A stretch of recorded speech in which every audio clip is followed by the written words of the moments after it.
Hi, I'm Kelsey Mays for Cars.com. We're at the Detroit Auto Show checking out Chevy's new entry-level car, the Cruze.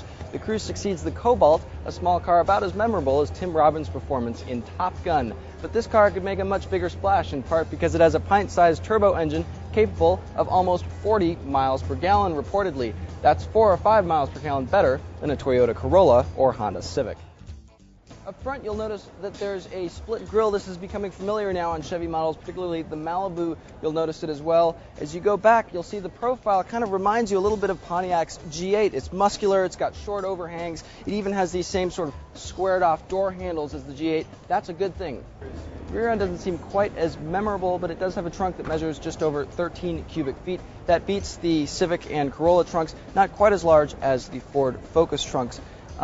Now, all three cars do have split folding or folding rear seats. This does not. It's a fixed rear seat. There's only a pass-through for skis and other long, narrow items. So if you go to Home Depot or Target and buy really large things, that might be a deal breaker for you.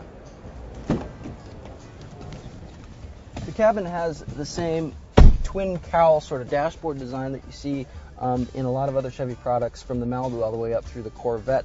A lot of expected things you'd get in this class: a height-adjustable driver's seat, tilt and telescoping steering wheel.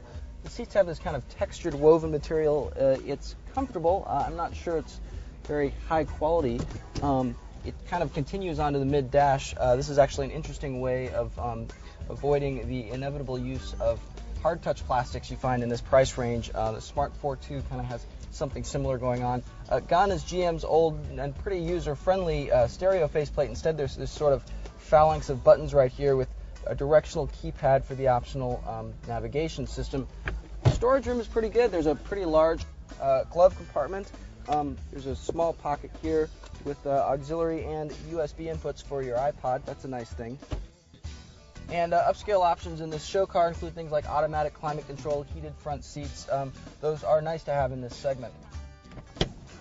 Expect safety features like curtain airbags and anti-lock brakes to be standard, and with stability control required on all cars by 2012, we wouldn't be too surprised to see that make the list as well. In a depressed sales year with car buyers moving toward anything more affordable, GM could sure use a big hit like the Cruze. A car like this, getting almost 40 miles per gallon, if the price is right, could provide some much-needed traction. For additional information on this car or any other, go to Cars.com and our blog, Kicking Tires.